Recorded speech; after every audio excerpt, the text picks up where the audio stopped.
What's up everyone? It's been a really long time since we've done an update on this Tacoma. It's been so long, honestly, I had to go back to the old video to see where we left off. So in the old video we left off on mounting the engine.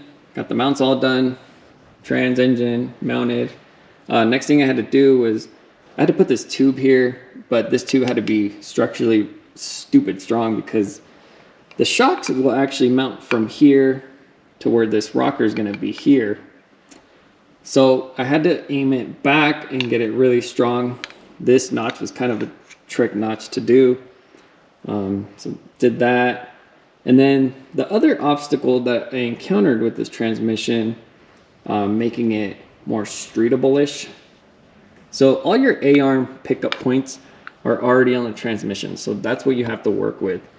Normally, they run a tiny clutch on this transmission. I believe it's like a 5-inch. This is a 7 1/4, the stock size, and then the stock flywheel. So it hangs down a lot lower than what is normally ran, which sucks because then you have to raise it a little bit higher, which affects the roll center of where these A-arm pickup points are.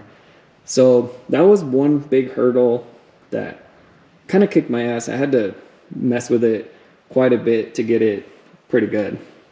So these A-arm pads, I designed these, and these are pretty easy, straightforward. These are 3D printed, obviously. They're going to be machined here soon. But on this transmission, the way it's designed on the bottom is you have more settings here versus this front one. As you can see, it only goes to right there. And the reason for that is normally this one sits a little bit higher. It's kind of like an anti-squat system. So in order for me to get a better roll center out of this, I had to design this mount to drop down a little bit more to match the bottom one on here. This is actually my second design. I wasn't happy with my first one. This one's very, very strong. So now I'm happy with it.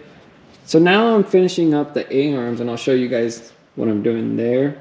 I already got the left side down. That one's, pretty much done. I just had to duplicate them, so I'll show you guys that. I'm not going to go into the suspension on this video.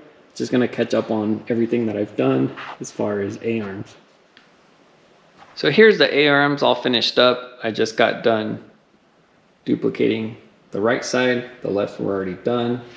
Had to make the jig, which is probably the most time-consuming parts, to make sure that they are perfectly identical to the other side. So this one is the bottom one. Down here, it's got to be really strong because this is where the push rod's going to mount. And then the top one, the only thing I have left is I need to weld just a little bracket I made for the toe adjuster. So that's all I have left. I'm going to mock these up, and I'll show you guys how everything works with the uprights and the A-arms all connected. This is what the arms look like all mounted up. That's how they go on the A-arm pads. We have the spacers here on each side. And of course, I almost just broke this cheap green plastic off. I ran out of the good black stuff, and this is all I had. But anyway, it still works. I'll go print another one. So there's plenty of travel. This is way more travel than the truck actually even has. So I'm gonna put the upright on it and then work on the last toe arm that I need, and that's it. A-arms are now completed. Toe adjusters are done. Made a fancy little bracket here. I know you can make 2 tabs, but we have the tooling to do this, so why not make a cool little fancy bracket? So this is the final product for the A-arms connected to our billet aluminum uprights. And if you want more information on these, it's on the previous episode. This is our custom brake brackets for the brakes we're running. So down here at the bottom, this is all, again, completely boxed. This is where I have to make another mount for the push rod, and it's going to connect up here to a rocker, which is one of the other hurdles of this transmission. This transmission is very, very small. So everything's really tight in here. So there's not much room to work with. Like the axle actually comes within like 1/2 inch of the rocker. that's one of the hurdles that I've dealt with on this transmission. Everything is just really tight. But I'll save that for the next episode. But for now, this is the arms, and then show you guys the travel. There's plenty of travel. This truck is only 2.5 inches off the ground. Oops. Stay. All right. So 2.5 inches off the ground. I think if I remember correctly, I only did like 2 inches of travel up. So I think that's about the right height. And then about 2 inches is there. And we still have more. And then droop, I want to say it's a little less than 2 inches, but we got plenty of droop here. But there's going to be a limiter set on the shock itself, but we got plenty of travel. And travel's really smooth, no binding, so I'm happy with that. So that's it, guys. This is the back.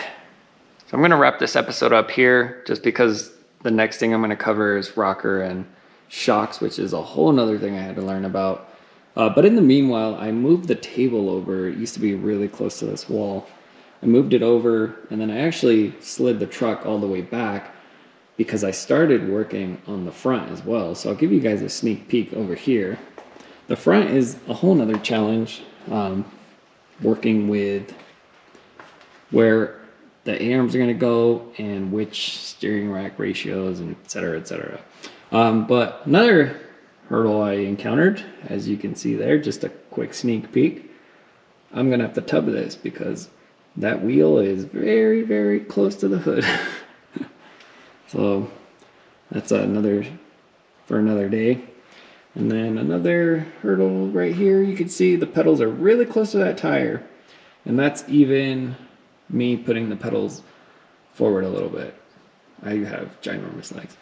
So, all right, guys. Well, thank you for watching, and make sure to like or comment, and I'll keep this channel going.